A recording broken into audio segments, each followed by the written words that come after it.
आज supreme court ने advocate Khalid की जो रेगुलर बेल मंजूर की, इससे कहीं ना कहीं ये बात साबित हो गई कि मालेगांव शहर के साथ जो डॉक्यूमेंट के नाम पर सरकार और पुलिस डिपार्टमेंट चीटिंग कर रहा है वो बिल्कुल गलत है।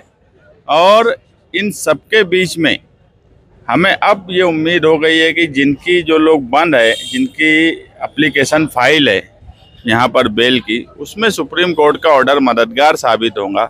माइनॉरिटी डिफेंस कमेटी की तरफ से एडवोकेट अब्दुल अजीम खान और उनकी पूरी legal team, minority defence committee की लीगल टीम को आसिफ शेख साहब और मेरी तरफ से मुबारकबाद देते हैं। और सुप्रीम कोर्ट में जो एडवोकेट इरशाद जागीरदार हैं, इरशाद हनीफ, उनको भी मुबारकबाद देते हैं। वो ऑलरेडी माइनॉरिटी डिफेंस कमेटी के सुप्रीम कोर्ट में भी वकील हैं, उनकी तरफ से एक पेटिशन वक्फ का फाइल है। और अभी हमारा एक ऐसा मशवरा हुआ कि जिसमें कल फैयाज को और कुछ लोगों को 103 किले में अटक किए, वो एफआईआर को क्वेश के लिए अब हम चैलेंज करेंगे, क्योंकि सुप्रीम कोर्ट का जो ऑर्डर आया है वो कहीं ना कहीं हमारे लिए मददगार साबित होगा अब। और ये लोग जो एफआईआर पे एफआईआर कर रहे हैं, इस पर रोक लगना चाहिए। सही मायनों में कल 10 जुलाई है, 6 महीना मुकम्मल हो रहा है, मगर मैं इससे पहले भी बोला था कि ये लोग एसआईटी अपनी रिपोर्ट नहीं देंगी। इनका मकसद सिर्फ मालेगांव शहर के मुसलमानों और माइनॉरिटीज़ को परेशान करना है, इसीलिए ये सब छचन इस शहर में हो रहा है। और कानूनी तौर पर इस पर रोक लगे, ये कार्रवाई चल रही है। आने वाले पीर को 14 जुलाई को यहीं सामने एडिशनल कलेक्टर ऑफिस पर मर्द और ख्वातीन का मालेगांव शहर का सबसे बड़ा धरना होने जा रहा है, जिसमें तमाम ही लोग शिरकत करें। हम मालेगांव शहर के वकला को भी कहेंगे, क्योंकि यहाँ पर अभी भी वकीलों को जो लोग हैं उनको नोटिस, उनको बार बार बुलाना, परेशान करना, ये किया जा रहा है। तो तमाम ही लोग उस धरने में हाजिर रहेंगे और एक तारीखी धरना इस शहर की हिफाजत के लिए होगा। आप सब लोगों को मालूम है कि मालेगांव के ऊपर जो मुसीबतें आई पिछले 6 महीने से, ग्रेट सोमैया नामी एक शख्स ने तकरार किए थे कि यहाँ पर रोहिंग्या और बांग्लादेशी रहते हैं और इन्होंने बोगस जन्म दाखिले बनाए। सिर्फ बोगस जन्म दाखिले नहीं बनाए बल्कि उसका इस्तेमाल इलेक्शन में हुआ। फिर लैंड माफिया, लॉ माफिया और जो उनको बोलना था सारे इल्ज़ामात लगाए। नतीजा ये हुआ कि महाराष्ट्र सरकार ने एसआईटी कायम की और एसआईटी पिछले 6 महीने से, तकरीबन 5-6 महीने से आया मालेगांव में कोई रोहिंग्या बांग्लादेशी है कि उसकी तफ्तीश कर रही है। हमारी मालूमात है माशाल्लाह तो मालेगांव में कोई भी रोहिंग्या और बांग्लादेशी आज तक नहीं मिला है।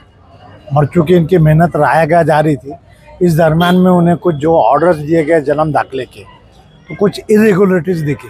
मिसाल के तौर पे जैसा जो अर्जी है वो एप्लीकेंट एफिडेविट के लिए नहीं आई, ऐसा उनका कहना है। आधार कार्ड जो दाखिल किए वो मुश्तबा दिखे, राशन कार्ड में खाड़ा खोड़े कुछ नाम मुश्तबा दिखे। तो इन्होंने रोहिंग्या और बांग्लादेशी का मौजू बाजू को रखा और 4 एफआईआर अलग अलग रजिस्टर किए। पहले 8-10 लोगों के ऊपर एफआईआर किए और फिर दौरान तफ्तीश काफ़ी लोगों को पकड़े। इल्ज़ाम तो इसमें ऐसा है कि भाई ये राशन कार्ड में खुर्द-बुर्द किए, आधार कार्ड बोगस बनाए और जन्म दाखिला बनाने का तरीका ये है कि 1 साल के बाद अगर आप जन्म दाखिला बना रहे हैं तो तहसील को पावर दी है।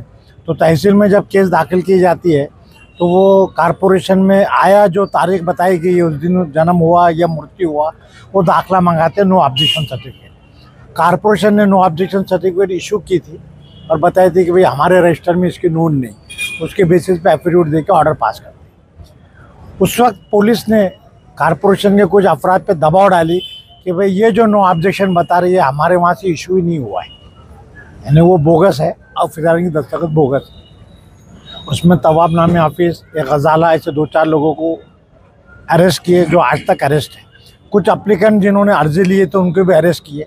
इसी दौरान इसमें हमारे मालेगांव के वकील खालिद यूसुफ को भी अरेस्ट किया गया था।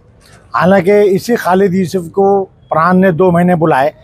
वो कंप्यूटर चलाते थे, किसी ज़माने में कंप्यूटर इंस्टीट्यूट था उनका, तो पूरी मदद देने के लिए उनकी फ़ाइल में जो बेज़ाब्तगी थी, जो अधूरेपन थे, वो पूरे इनसे करवा लिए महीना भर आइडिया करके। इस दौरान जो तासुब की लहर चालू है, तो कुछ लोग देखते थे कि भाई खालिद तहसीलदार के साथ, परान के साथ रात के ऑफिस में 2-2 घंटे तक बैठे हैं, रात के 2-2 बजे तक रिकॉर्ड बराबर कर रहे, तो उन्होंने इनको ही निशाना बनाए और यही असल मुजरिम बोल के इनका नाम डाले। हमने एंटीसिपेटरी बेल मांगी थी, एंटीसिपेटरी बेल यहाँ की सेशन कोर्ट ने नामंजूर की।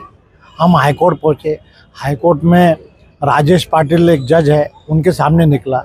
हमारी शोमीय किस्मत के उस हाई कोर्ट जज ने बदकिस्मती से बड़े सरकारी वकील ने जो बोला वो गॉस्पेल ट्रूथ है या पत्थर की लकीर समझे, और उस ऑर्डर में तो ऐसा दिए कि ऐसा दिखता है कि ये सब बांग्लादेशी और रोहिंग्या को मदद दे रहे हैं। इसके खिलाफ हम सुप्रीम कोर्ट में गए। माशाल्लाह सुप्रीम कोर्ट ने हमें इंटरिम ऑर्डर दिया था, 2 महीने से इंटरिम ऑर्डर चालू है। इस दौरान उन्होंने, चूँकि सुप्रीम कोर्ट से खालिद साहब को बेल मिल गई, दोबारा एक ऑफर में फिर इनका नाम डाले। फिर हमने एंटीसिपेटरी बेल मांगे, दोबारा एंटीसिपेटरी बेल रिजेक्ट हुई। फिर हम हाई कोर्ट पहुँचे और हाई कोर्ट ने भी उसमें इंटरिम एंटीसिपेटरी बेल दी। इस दौरान सुप्रीम कोर्ट के ऑर्डर के बाद इन्होंने खालिद साहब के घर पे नोटिस दिए कि हमको आके मिलो, क्योंकि खालिद साहब यहाँ मौजूद नहीं थे दूसरे ऑफेंस की वजह से। तो सुप्रीम कोर्ट में एफिडेविट दाखिल करके काफ़ी मुखालिफत की। इनके घर की फ़ोटो बताया कि आदमी हमको कोऑपरेशन नहीं दे रहा है। हमने बताया कि वे पुलिस जो है तासुब का ज़हन रखती है, ये वकील इनको कायदा समझता है और इनको नोटिस नहीं दिए, फ़ोन पे बात की जाती थी। ये फ़ोन के रिमार्क्स हमने दाखिल किए कि हम 10 बार पुलिस के पास गए और ये उसका रिकॉर्ड है। सुप्रीम कोर्ट ने वो देखा, बोले तुम कैसी तफ्तीश चाहते, तुम चाहते हैं कि वकील ने इकबाली जुर्म कर लेना, जस्टिस धुलिया बोल के, तो उन्होंने सरकारी वकील काफ़ी बड़े आए थे, काफ़ी बोले। कल भी उन्होंने एक एफिडेविट दाखिल की कि और भी लोगों के और भी कुछ पकड़े गए, इसमें बहुत तफ्तीश बड़ी होती जा रही है, मुजरिम बढ़ते जा रहे हैं, अब तक 40 मुजरिम हो गए। अदालत ने कहा कि ये सब हवा दिखता है और लंबी चौड़ी ऑर्डर करके माशाल्लाह इनकी ज़मानत मुकम्मल की। इनकी ज़मानत जो है, पुलिस का ऐसा कहना है कि खालिद यूसुफ और दूसरे एक एजेंट है महाजन, जिन्होंने अखबार में छापे थे, तवाब और कारपोरेट एक दो, ये 3-4 लोगों को उन्होंने अहम मुजरिम बनाए कि इनका रैकेट है और ये सब इनके अलग अलग रोल है। तो चूँकि अब ये ऑर्डर आ गई है तो इंशाल्लाह उस ऑर्डर की वजह से जितने भी लोग अंदर है सभी को मदद मिलेंगे। आज हमने अदालत से रिक्वेस्ट किया है, आज हमें फाइनल जवाब देना था कि हम आज जवाब नहीं देंगे उसमें, क्योंकि सुप्रीम कोर्ट ने इसके ऊपर जो दोनों ऑर्डर हुए अब तक के, सेशन कोर्ट का, हाई कोर्ट का, दोनों ऑर्डर रद्द किए और ज़मानत पे यही की। इतने ही नहीं कि अदालत ने कहा खुदा न करता अरेस्ट किए होंगे तो फ़ौरन छोड़ देना। तो उसमें क्या क्या ऑब्जर्वेशन आए सुप्रीम कोर्ट के, क्योंकि मौजू वही है कि बांग्लादेशी का, रोहिंग्या का, बोगस डॉक्यूमेंट का, बोगस बनाने का। तो कल तक इंशाल्लाह ऑर्डर अपलोड हो जाएगी।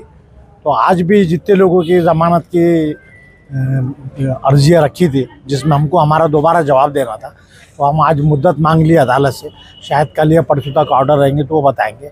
और अब खुदा के ज़ात से हमें उम्मीद है कि इंशाल्लाह इस ऑर्डर के बुनियाद पे तमाम अफराद की ज़मानत हो जाएगी।